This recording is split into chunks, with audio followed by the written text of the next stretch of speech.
परमार्थ की पगडंडी, परमार्थ की कहानियां दीप्तेश के साथ।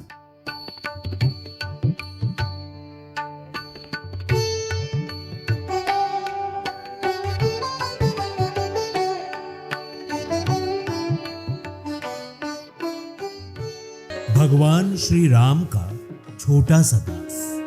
आज सुंदरकांड के एक प्रसंग से जुड़ी हुई ये कथा, मैं न होता तो क्या होता। अशोक वाटिका में जिस समय रावण क्रोध से भरकर तलवार लेकर मां सीता को मारने के लिए दौड़ पड़ा, तब हनुमान जी को लगा कि इनकी तलवार छीनकर इसका सर काट लेना चाहिए। किंतु अगले ही क्षण उन्होंने देखा कि मंदोदरी ने रावण का हाथ पकड़ लिया। ये देखकर वे गदगद हो गए। वे सोचने लगे, यदि मैं आगे बढ़ता तो मुझे भ्रम हो जाता कि यदि मैं न होता तो माता सीता जी को कौन बचाता। बहुधा हमको ऐसा ही भ्रम हो जाता है कि मैं न होता तो क्या होता। परंतु ये क्या हुआ? सीता जी को बचाने का कार्य प्रभु राम ने रावण की पत्नी को ही सौंप दिया। तब हनुमान जी समझ गए कि प्रभु जिससे जो कार्य लेना चाहते हैं वो उसी से ले लेते हैं। तो हनुमान जी बड़ी चिंता में पड़ गए कि प्रभु ने तो लंका जलाने के लिए कहा ही नहीं है, और राक्षसी त्रिजटा कह रही है कि उन्होंने स्वप्न में देखा है कि एक वानर ने लंका जलाई है। अब उन्हें क्या करना चाहिए? जो प्रभु इच्छा।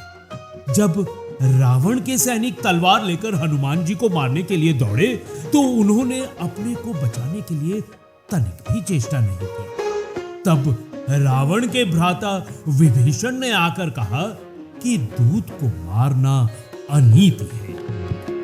तो हनुमान जी समझ गए कि मुझे बचाने के लिए भी प्रभु ने ये उपाय कर दिया है। आश्चर्य की पराकाष्ठा तो तब हुई जब रावण ने कहा कि बंदर को मारा नहीं जाएगा, पर पूंछ में कपड़ा लपेटकर घी डालकर आग लगाई जाए।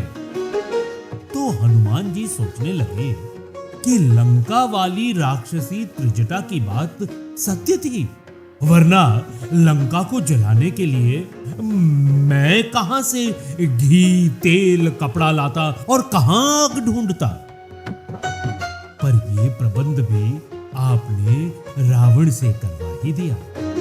जब आप रावण से भी अपना काम करा लेते हैं तो मुझसे करा लेने में आश्चर्य की क्या बात है। इसलिए सदैव याद रखें कि संसार में जो हो रहा है वो सब ईश्वरीय विधान है। हम और आप तो केवल निमित्त मात्र हैं। इसीलिए कभी भी ये भ्रम न पालें कि मैं ना होता तो क्या होता। ना तो मैं श्रेष्ठ हूं, ना ही मैं खास हूं। मैं तो बस छोटा सा भगवान का दास हूं।